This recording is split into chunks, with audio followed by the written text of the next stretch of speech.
Olá, caros estudantes! Hoje vamos dar continuidade à nossa aula de máquinas agrícolas. Eu, Patrícia Crivellari, professora da Unemat de Alta Floresta, vamos falar hoje sobre tratos culturais.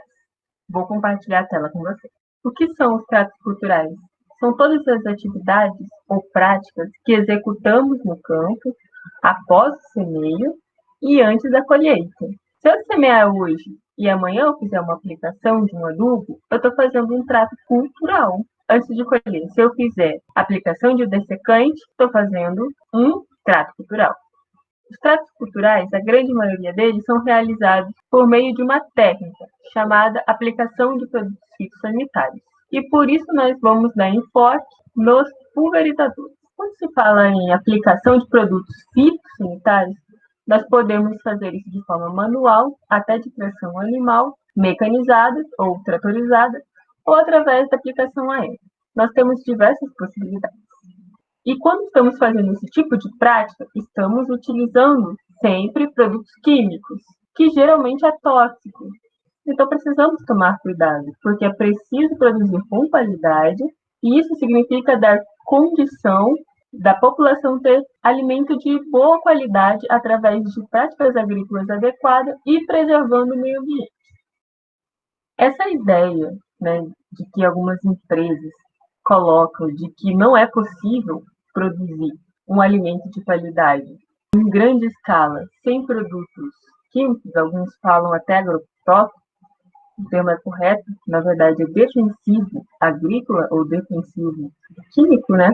Isso daí é uma falácia, porque é possível sim produzir alimentos orgânicos que são de forma a diminuir o impacto ambiental, né, preservar o ambiente.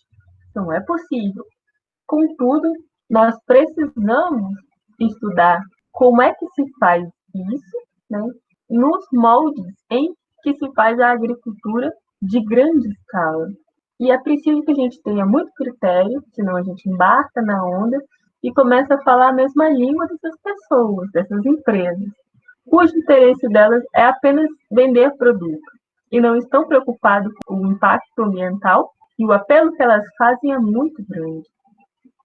Mas, na verdade, tudo isso tem um único objetivo, que é vender o seu produto, ampliando ainda mais a carga química no ambiente, infelizmente.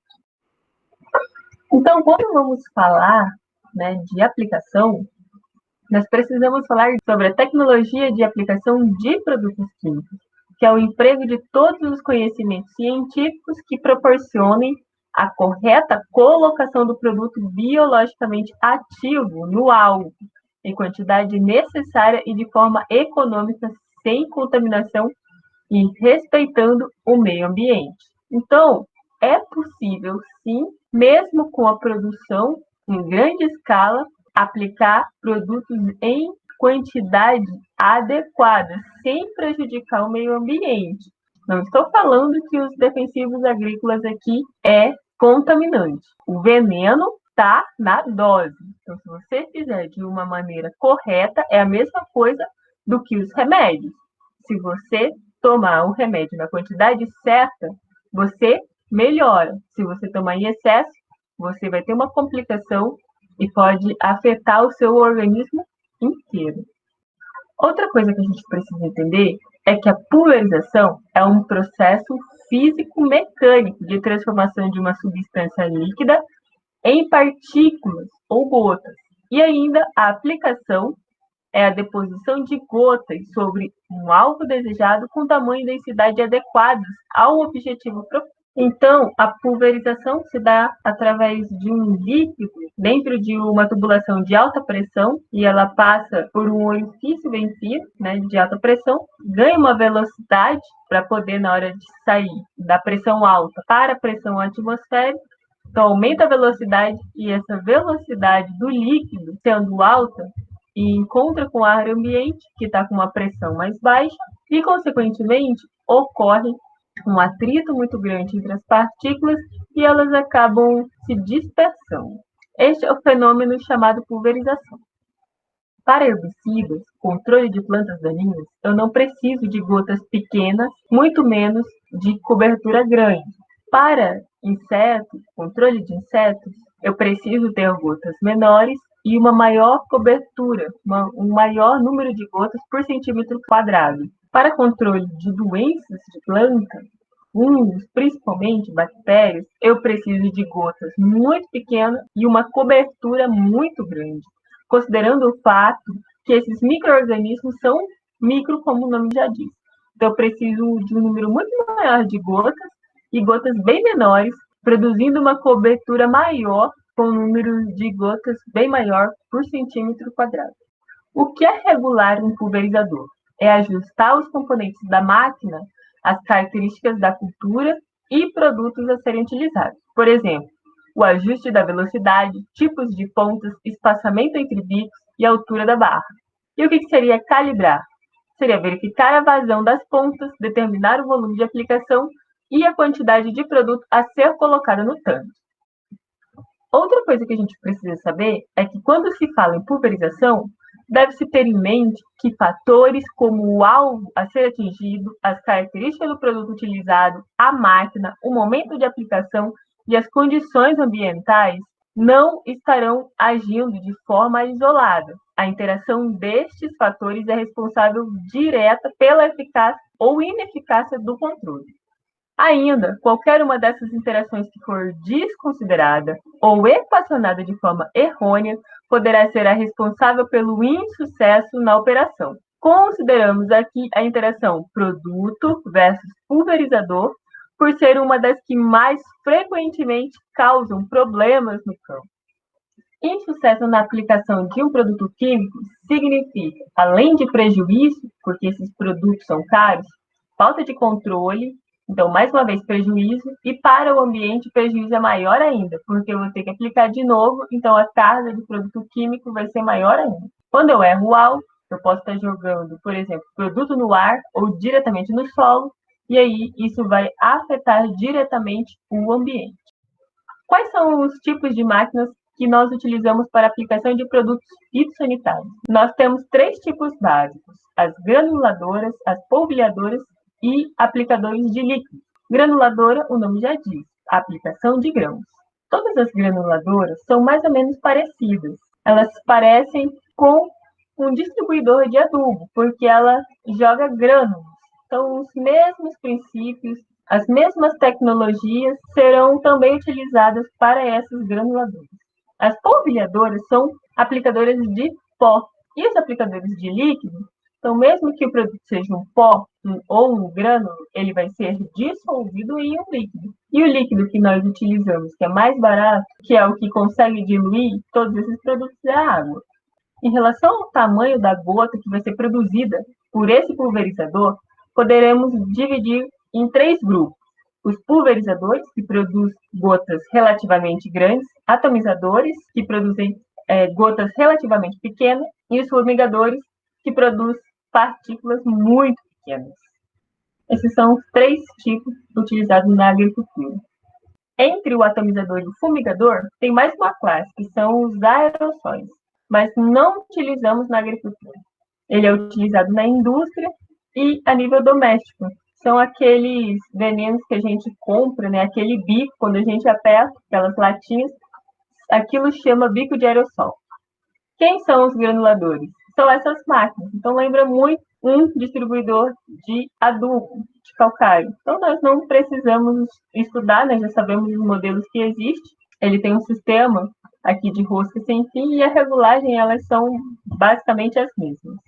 Depois temos as polvilhadoras, que são equipamentos destinados à distribuição de pó. Na agricultura, o seu uso está restrito a apenas aplicação direto no solo, ou dentro do solo, ou em ambientes fechados, em armazéns para controle e proteção de grãos armazenados. Não é utilizado em áreas abertas. Então, para nós, isso não é tão interessante falar sobre isso. Depois temos os aplicadores de líquidos, são os pulverizadores, atomizadores e fumigadores. Então, nós podemos classificar esses aplicadores segundo o Balastreide pelo diâmetro da gota. Na pulverização, nós temos gotas de 2 milímetros, 2.000 micras, até 170 micras, ou 0,17 milímetros, embora apareçam gotas um pouco menores. O método de obtenção dessas gotas são os bicos. Quando eu passo para atomizador, então eu tenho um bico mais um jato de ar que quebra essa gota em tamanhos menores, de 50 a 100 micras mais ou menos. E depois nós temos os nebulizadores, que é uma neblina, e o método de obtenção é realmente o aquecimento. Eu vaporizo o material, por exemplo, o óleo, e esse óleo mal queimado, ele vira uma fumaça, e nessa fumaça carrega o princípio ativo. Então, eu tenho gotas menores que uma micra. É, na verdade, uma fumaça, uma neblina. E aqui está o tempo de queda em altura de 3 metros. Observe que o tempo de queda em horas é muito pequeno para as gotas, mas quando você está na outra ponta aqui da neblina, o tempo de queda é muito grande. O que acontece? Ela vai ficar no ar, é como a fumaça. E esse negócio não desce, não baixa, fica no ar. Então, vamos falar dos pulverizadores, que são os equipamentos que mais nos interessam. 95% ou mais dos equipamentos que nós vamos utilizar no campo para a aplicação de produtos fitossanitários são do tipo pulverizador. Aqui um pulverizador costal com seus componentes. Quando falarmos de um pulverizador de grande porte, tratorizado ou autopropelido, por exemplo, eles têm basicamente os mesmos componentes de um pulverizador desse comum, postal, que pode chegar aí a custar 50, 100 reais. Mas ele tem a mesma composição, mesmos componentes de um de grande porte. O pulverizador de tração humana ou animal, ao invés de um bico só, né, como esse aqui, ele passa a ter mais de um bico. Então aqui você consegue pulverizar 2 canteiros passando no meio de um carreador, por exemplo. Depois nós temos os tratorizados, os montados e os de arrasto. Os montados têm capacidade até de 1.000, 1.200 litros de produto, de calda, e os de arrasto que têm capacidade de até 2.000, 3.000 litros de calda. E ainda temos os autopropelidos. Estes autopropelidos, eles acabam sendo um trator equipado já com um tipo de equipamento, né, com a barra. Então, não é preciso de trator, porque ele já tem seu próprio motor e seu próprio sistema de transmissão e de tração. Aqui é um detalhe, né? A barra está na frente do trator autopropelido. Em outros casos, a barra fica atrás. O mais comum no Brasil é esse aqui, a barra fica atrás. Aqui é apenas um detalhe, onde o fabricante ele produz uma cortina de ar através de uma turbina para fazer com que o ar, o vento, sobe de cima para baixo, permitindo que o produto seja lançado para baixo contra as plantas e não sofra muita interferência do vento lateral, natural, que pode estar acontecendo naquele momento, produzindo o efeito de deriva, que nós veremos depois sobre isso. Temos ainda alguns tipos de modelos autopropelidos, para vocês terem uma ideia. Os americanos bastante práticos, os franceses que adoram design e os italianos que são meio grosseiros, mas são só exemplos.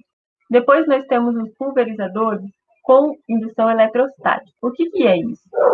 O equipamento tem um gerador de campo magnético que faz com que a gota fique carregada eletricamente. Então, esse produto, quando sai do bico de pulverização, ele sai carregado com carga eletrostática. E essa água com carga negativa, ela acaba sendo atraída mais facilmente pelas folhas. Então, você observa que as plantas tendem a atrair esse produto, essa neblina que está sendo aplicada, evitando, diminuindo, reduzindo bastante a deriva. Então, aqui é um exemplo de como que acontece. O que você observa aqui é que a deriva é muito pequena, você quase não vê fumaça saindo do lago, a deriva é muito pequena.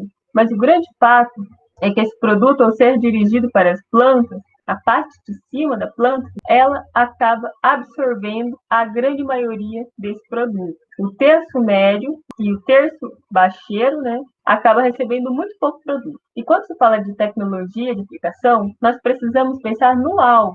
Por exemplo, ferrugem asiática da soja começa no terço baixeiro. Ela começa de baixo para cima, na saia da planta. O que adianta eu aplicar o produto aqui em cima se a doença está lá embaixo? Esse produto precisa descer e chegar mais perto possível de onde estão os focos ou as fontes de inóculo. Esse tipo de aplicação é muito interessante do ponto de vista da redução de deriva. mas da distribuição das gotas no perfil fica bastante a desejar. Tanto é que essa tecnologia não avançou. Ela já é antiga, mas no campo não se usa. É muito difícil você verificar alguém utilizando esse tipo de tecnologia. Depois nós temos os chamados atomizadores. Nós vimos que eles trabalham com um bico de pulverização e uma turbina.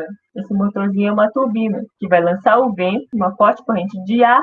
A quebra das gotas se dá pelo movimento do ar, como a gente viu naquela tabela. Então, eu consigo produzir gotas mais finas ainda e esse produto pode ir mais longe. Aqui estão os componentes basicamente dele. Aqui está o bico de injeção da pulverização. Aqui uma turbina atrás do motor produzindo o vento para poder fazer essa aplicação. Em alguns casos, nós não temos essa turbina próxima para produzir essa aplicação. No caso dos tratores, elas ficam mais distantes. E esse vento, então, é conduzido até os bicos e os bicos injetam o produto no ar, na corrente que está passando por fora da máquina, com uma velocidade bastante grande. Então, aqui vocês estão vendo o exemplo disso. O vento que sai aqui vai produzir uma névoa, uma quebra de gotas bem maior do que aconteceria na pulverização. Esses atomizadores, às vezes, são chamados de turbo pulverizador. Aqui está escrito ventilador, mas na verdade é uma turbina, né? Porque eles jogam esse produto através do vento, né?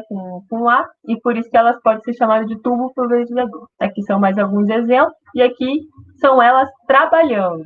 Esse pulverizador tubo, que seria um atomizador, vocês estão vendo aqui o bico pulverizando, ao mesmo tempo uma turbina de ar. Um bico comum jamais alcançaria 3, 4 metros de altura. Então, para aplicação de culturas perenes, onde eu preciso chegar à parte alta da planta, eu não consigo fazer isso usando o bico apenas. Obrigatoriamente, eu tenho que usar um tubo pulverizador ou um atomizador. Em áreas abertas, como essa, é possível também usar o atomizador. No entanto, o risco de deriva é muito maior, porque eu estou lançando o produto aqui, meu alvo está a 30 metros de distância. Até esse produto chegar lá, para ser depositado na planta, o vento já pode ter levado isso para qualquer outro lugar. E por último, então, os fumigadores. São aqueles que produzem fumaça, uma névoa muito fina, e também são utilizados em controle de pragas de solo, como cupim e formiga, são utilizados na cidade também, para controle de insetos em bueiro, barata, ratos. E aqui, no caso, está sendo utilizado para proteção de sacaria, quando os grãos são armazenados na forma de saco, para evitar que pragas novas cheguem até a sacaria e penetrem na sacaria e infestem, né, esse galpão, esses grãos. Quando vocês estudarem armazenamento de grãos, né, grãos armazenados, vocês vão verificar um pouco mais sobre esse expurgo, né, para eliminar insetos, pragas de grãos armazenados. Isso daqui também é feito no silo com o mesmo objetivo. Isso é chamado de expurgo. Isso aqui nada mais é do que você queimar um líquido. O líquido está sendo injetado no escapamento do motor, produz uma fumaça, e esse escapamento do motor aqui, o óleo que está sendo colocado aqui, é um óleo 2 tempos, é colocado um pouco mais para que produza fumaça mesmo, para que a queima não seja boa, e nessa fumaça é injetado o princípio ativo, o veneno. Então ele é lançado aqui para acertar o alvo.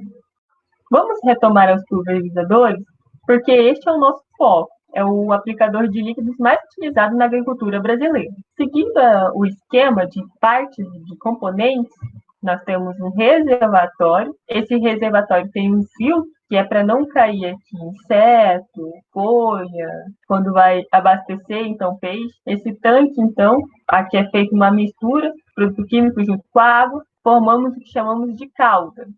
Essa cauda vai transitar através de um registro que é aberto, vai transitar por um filtro que vai proteger a bomba.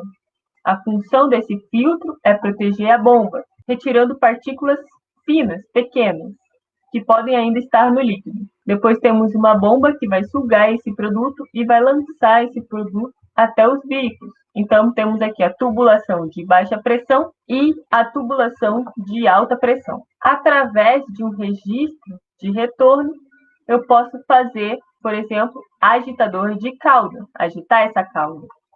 Em outros casos, A agitação da cauda pode se dar aqui no número 8, que é uma válvula reguladora de fluxo. Essa válvula reguladora de fluxo, do que vem da bomba, sempre vem mais produto, ela manda mais líquido do que os bicos precisam, e parte desse líquido ele acaba voltando para o tanque. Quanto mais líquido voltar para o tanque, menor a pressão nos bicos.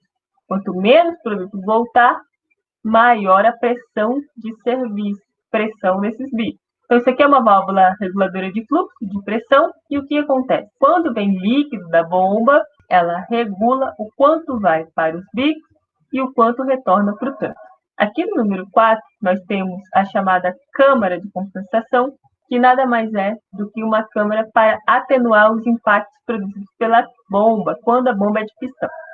Todo pulverizador que tem bomba de pistão, e a maioria tem, nós precisamos de uma câmara de compensação, porque o produto sai dessa bomba aqui de forma pulsante, então a pressão aumenta e abaixa muitas vezes por segundo. Quando chega na câmara de compensação, ela é um amortecedor hidráulico e aí o produto sai com uma pulsação menor, de forma que eu consigo pulverizar isso aqui de forma contínua e fique um jato contínuo e não pulsante. Porque, caso contrário, se ficasse pulsando, eu teria uma péssima qualidade na formação das gotas. Eu teria gotas muito grandes e, ao mesmo tempo, gotas muito pequenas. Então, essa câmara de compensação tem essa função. Aqui nós temos um manômetro para regular a pressão de serviço, para que eu consiga manter a pressão de serviço necessária em função do bico. Quem determina essa pressão é o bico. Aqui nós temos os reguladores de fluxo, é como se fossem torneiros,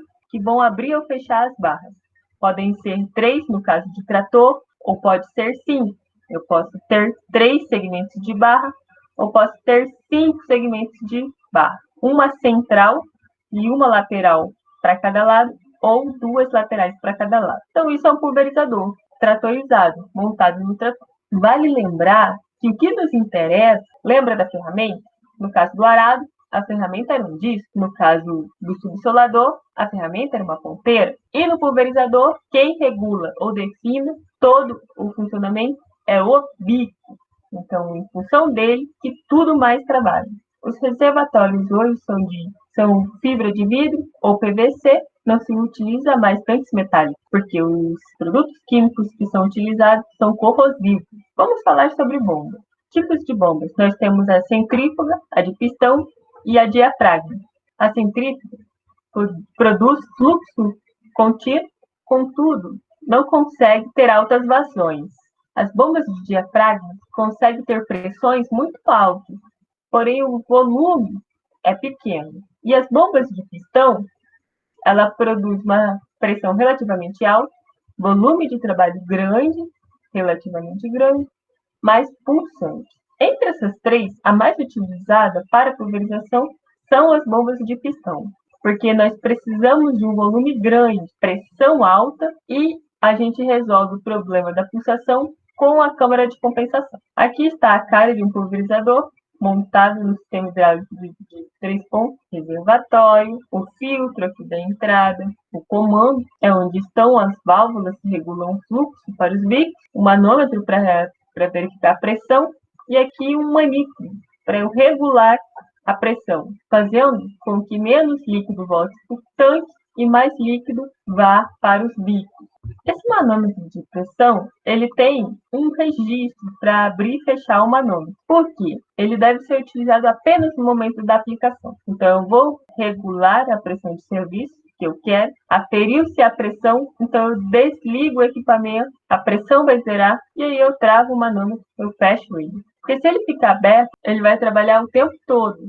E por melhor que seja a câmara de compensação, o fluxo ainda é pulsante. E esse sujeito aqui é sensível. Quando ele começa a receber esses pulsos hidráulicos, ele começa a ter desgaste e vai quebrar em poucas horas de uso. Então, esse manômetro ele precisa ser utilizado apenas no momento da calibração. Terminou a calibração, desliga o equipamento, a pressão vai zerar, fecha o manômetro e vai trabalhar. No meio do trabalho, a cada hora, cada 2 horas, se quiser, pode abrir o manômetro, verificar se a pressão está certa, se não mudou. Se está certo, desliga o equipamento, fecha o manômetro de novo e volta a trabalhar. O manômetro não pode trabalhar ligado. Por isso que a maioria dos manômetros, dos equipamentos que vimos no campo, está quebrado. Por quê? Porque trabalha sempre aberto.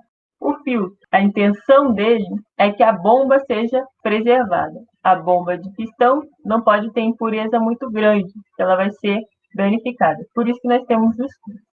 A barra de pulverização, depois da bomba, depois do registro, vem a barra. Essa barra de pulverização, ela precisa ter uma segurança, por isso que ela é escamoteável. Se aqui ela bater alguma coisa, ela vai para baixo e depois ela volta. Outra coisa extremamente interessante é que como essa barra é larga e o trator não trabalha sempre em ambiente como esse aqui, parece um sonho, né, um tapete, não é assim que são as nossas áreas. O trator sempre movimenta, não só no sentido da tração, subindo e descendo, mas também ele balança. A barra não pode balançar, ela tem que ser sempre paralela ao solo, na altura que nós vamos determinar de forma que ela possa produzir a pulverização correta. Nesse caso aqui, ó, o bico está muito próximo do alvo, então a pulverização não acontece. A distribuição não é adequada. E o outro lado está muito alto, consequentemente, o risco de deriva é maior e a pulverização também não fica adequada. Para isso, nós precisamos ter boa estabilidade na barra e nós temos mecanismos desenvolvidos, que são estudados, para manter essa barra plana, paralela ao solo e estável, mesmo que o equipamento balance. Ela precisa ser dobrável, porque senão como é que eu passo nas porteiras das fazendas? Não tem jeito. Há casos em que temos pulverizadores que temos, além do manômetro, o registro principal aqui, nós temos um manômetro na barra, para ver se no bico está chegando a pressão que nos interessa. É só um detalhe aqui para dizer que alguns equipamentos também têm esse tipo de manômetro. E existem as mangueiras que levam o produto até o bico e vamos falar sobre os bicos especificamente. Então, eu vou encerrar a minha aula aqui e como o bico é o cara, nós vamos deixar um vídeo só para falar disso. E para esse vídeo também não ficar muito extenso.